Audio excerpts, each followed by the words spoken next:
कुंती मैया का विवाह हुआ प्रजापति के साथ में। इनके यहाँ दादा साक्षात यज्ञ नारायण भगवान प्रकट हुए।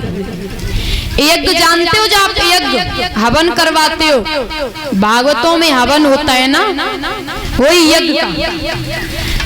दादा यज्ञ की पत्नी का नाम क्या है? दक्षिणा। इसीलिए कहा जाता है कि बिना दक्षिणा के यज्ञ पूर्ण नहीं होता। लिखा है सीधा, क्योंकि दक्षिणा नहीं दोगे तो यज्ञ भगवान नाराज हो जाएंगे। उनकी पत्नी है भाई, जोड़ा तो चलता है संसार में, बिना जोड़ा की कोई चीज नहीं है। सुख दुख नर मादा पत पत्नी कोई भी ले लो, संसार में हर एक चीज का दादा जोड़ा है। सुखदेव बाबा वर्णन करते हैं, पहली बेटी के बारे में बता दिया, दूसरी बेटी है देवहूति। मैया देवहूति के 9 बेटियां हुई। इनमें से अनसुईया माँ है, वो अत्र मुनि को विवाही गई। कोई संतान नहीं है अत्रमुन पे। अत्रमुन ने मैया अनसुईया ने भगवान की बड़ी तपस्या करी। भगवान प्रकट हुए, जवाब दिया है, अत्र आपसे मैं प्रसन्न हूँ, आप कुछ मांग लो। बोले प्रभु पुत्र की आशा है और हमें कुछ भी नहीं चाहिए। बोले मांग लो। भगवान ने कहा सुनिए, प्रकट हुए ब्रह्मा विष्णु महेश, तीनों देव प्रकट हुए तो तीनों देवों ने हाँ कर दिया। अत्र बोले नहीं नहीं महाराज, मुझे सिर्फ एक ही पुत्र की जरूरत है, मुझे 3 पुत्रों की जरूरत नहीं, सिर्फ एक चाहिए। तो भगवान बोले कि ब्रह्मा विष्णु महेश ये अलग नहीं है, तीनों देवा और एक ही सेवा, कोई अलग नहीं है, अंतर नहीं है, हम एक ही हैं।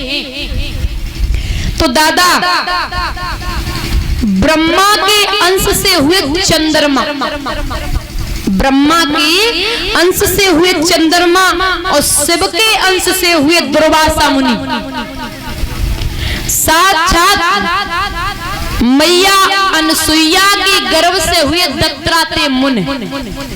जो दत्तात्रेय ऋषि थे दादा, वो बहुत बड़ी महात्मा थी, उच्च कोटि की। दत्तात्रेय मुनि ने जितना समय संसार में बिताया है, एक भी श्वास व्यर्थ नहीं जाने दी। जब तक समय संसार में बिताया, किसी न किसी को गुरु बना के इन्होंने सीखा है। जिसको देख लिया बस उसी को गुरु बना लिया। पहला तो गुरु बनाया मां पृथ्वी को। अब कहते हैं मैया, ये मां पृथ्वी है ना, ये बड़ी परोपकारी है। इंसान मलमूत्र त्यागता है, जमीन में गड्ढे करता है, ये माँ कभी आपसे कुछ कहती नहीं। और लोग पाप भी करते हैं मैया, जब पृथ्वी पे बड़े अधर्मी हुए, पापी भी बसते हैं, लेकिन ये माँ इतनी परोपकारी है। पता इंसान से सुबह उठ करके जब 4 पाई छोड़ते हो तो मैया पृथ्वी को नमन भी नहीं करते। इंसान से तो इतना भी नहीं होता। ये देह है ना, इतनी तामसी हो गई। बताइए, मलमूत्र त्यागते हो, पाप करते हो, ये माँ कितनी भोली है, इसे गुरु बना के सीखा है। मैया सुबह उठ करके माँ पृथ्वी के चरण छुआ करो, क्योंकि माँ पूरे दिन पता नहीं मैं तेरे ऊपर कितने पाप करता हूँ या करती हूँ। पता है ना, छोटे छोटे चींटियां मर जाती है पैर से फिसल के, उनका भी पाप लगता है, उनमें भी जान होती है।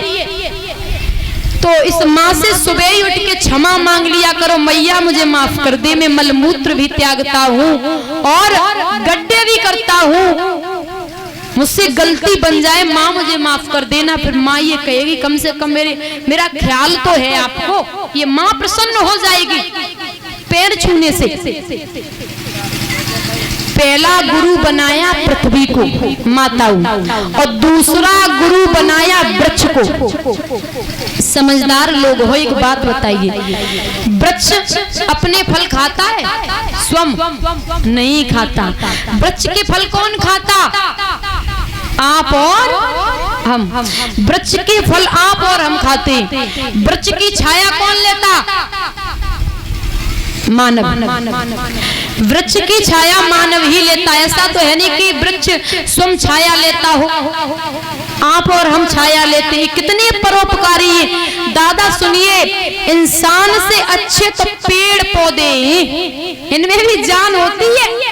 इंसान से अच्छे पेड़ पौधे हैं। और सुनो, इंसान से अच्छे दादा पशु बताए गए, क्योंकि पशु है ना वो अपने भोजन पे निर्भर है। पशु दादा, गाय को आप मांस डालो, किसी भैंस को मांस डालिए, देखे वो खाती है? खाएगी नहीं। और इंसान इंसान तो खा लेगा। बताइए, इंसान से अच्छे दादा पशु हैं मैया, इंसान से अच्छे पशु हैं। इंसान तो मदरा पान भी करता है, भैंस के आगे शराब रख देना, गाय के आगे शराब रख देना, देखे वो पी लेती। सूंघे ना महाराज। तो बताइए दादा, सत्य है, इंसान से अच्छे पशु हैं, वो अपने भोजन पे निर्भर हैं, और ये इंसान तो अपने भोजन पे निर्भर नहीं रहा। इंसान भोजन पर निर्भर नहीं है। देखिए, पशु अच्छे हैं। और सुनिए, एक मकड़ी को गुरु बनाया, एक भृंगी को गुरु बनाया, एक वेश्या को गुरु बनाया, और एक लड़की को गुरु बनाया, एक कुत्ते को गुरु बनाया। दत्तात्रेय मुन्ने दादा 25 गुरु की रचना की, कुछ ना कुछ तो सिखाई है। ये अनुसुईया माँ के पुत्र थे, बहुत बड़े ऋषि थे। श्री सुखदेव भगवान वर्णन करते हैं, राजन परीक्षित दादा, अब सबसे छोटी बेटी है मैया प्रसूति, आकुति, देवहूति और प्रसूति। प्रसूति जिनकी 16 बेटियां थी। और दादा 13 बेटियां धर्म को विभाई, जो आप और हम धर्म कर रहे हैं, 13 बेटियां धर्म को विभाई। धर्म की पत्नी का नाम है मूर्ति, और इनके यहाँ नर नारायण प्रकट हुए, जो आज भी बद्रीनाथ में हैं। स्वा नामक बिटिया अग्नि देवता को विवाही, जब हवन होता है ना तो अग्नि में स्वा बोलते हैं, तो वो अग्नि देवता की पत्नी है स्वा। और सुधा नामक पितरों को विवाही। एक सबसे छोटी बेटी बची है सती, जो भोले बाबा को विवाही गई। शाम को आप सुनेंगे सती चरित्र सुनाएंगे। तो इस प्रकार से सबसे छोटी बेटी थी सती, ये वंशावली है। और 2 बेटा हुए, प्रियव्रत और राजा उत्तानपाद। प्रियव्रत भी ऐसे थे दादा, इन्होंने देखा कि ये रात्रि क्यों हो जाती, सारा समय लोग सोकर के बर्बाद कर देते हैं, मैं रात्रि नहीं होने दूंगा।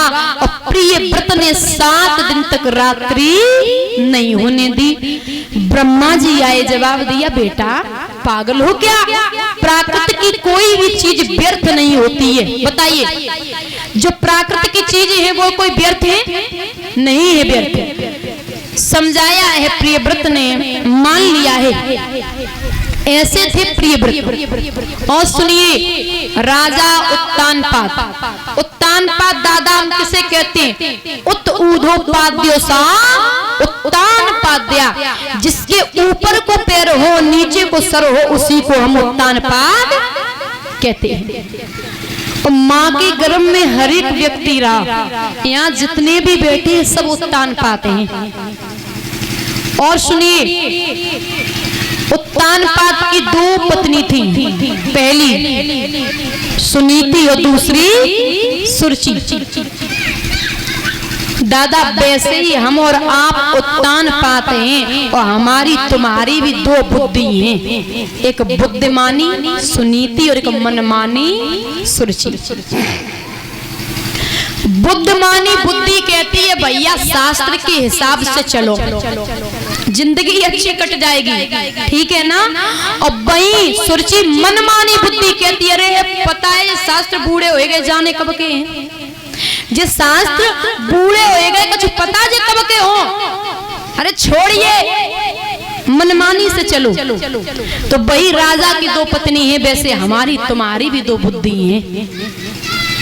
एक बात याद रखना दादा, आप एक पिक्चर देखते हैं कई लोग, एक पिक्चर को आप 10 बार देख लो मन भर जाएगा, लेकिन भगवान की कथा एक ऐसी कथा है जो सारी जिंदगी सुनो कभी मन नहीं भरेगा, ये सत्य है। भगवान की कथा से मैया आपको पता नहीं भगवान का जन्म कब हुआ होगा, ये कथाएं कब की हैं, लेकिन सच में जब कथा कहते हैं और जो श्रोता मन लगा के कथा सुनते हैं तो ऐसा लगता है कि ये आज की ही कहानी।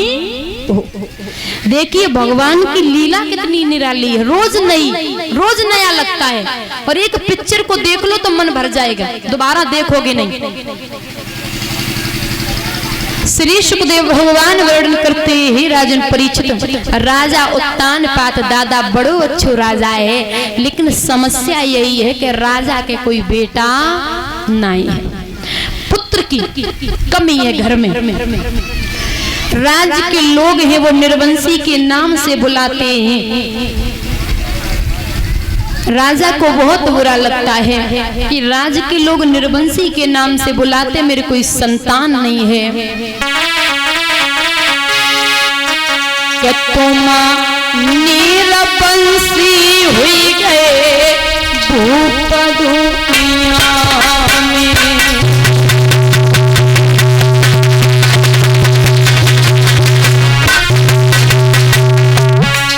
प्यारी छुपी पे राजा रे किनारों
महाराज जवाब दियो है। राज्य के लोग निर्वंशी के नाम से बुलाते हैं दादा, तो राजा को ये शब्द बहुत बुरा लगता, राजा बड़ा उदास हो गया। मैया सुनीति के महल की सीध लगाई है, राजा चला बड़ा उदास है। महारानी ने प्रीतम को आते हुए देखा, समझ गई है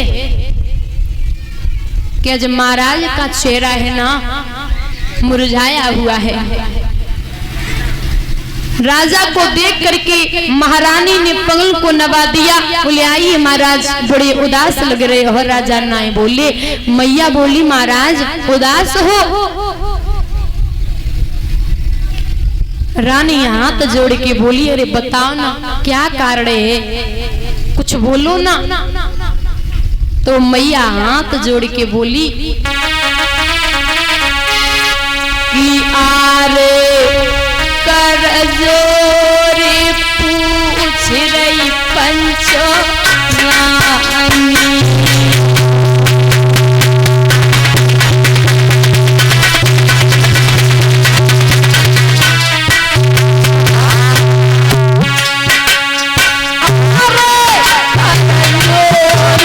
पूछ रही पंचो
महाराज मैया सुनीति हाथ जोड़ के बोली, महाराज क्या कारण है, चेहरा मुरझाया हुआ है और उदासी सी छाई, अरे बताओ ना। राजा बोले, देवी इतने दिन शादी के हो गए, घर में कोई संतान नहीं है, लोग निर्वंशी के नाम से बुलाते हैं, मुझे तो ऐसा लगता है कि मेरा नसीब फूट गया। एक बालक के बिना ये राज्य सूना सूना लग रहा है। रानी बिलक बिलक के रोने लगी है। राजा ने जवाब दिया, महाराज। राजा बोले, देवी आप सुनिए, मेरा मन करता है कि मैं राज को छोड़ करके जंगल में भजन करने के लिए चला जाऊं। रानी ने तुरंत ही पैर पकड़ लिए, बोले, नाथ आप हमें छोड़ के नहीं जा सकते हो। राजा बोले, भाई तो मैं देखता हूँ गौरी, अगर मैं जंगल में चला गया राजपाट छोड़ के तो सेज है वो सूनी रह जाएगी, मेरी मजबूरी है। और राजा रो करके बोला है, सुनिए,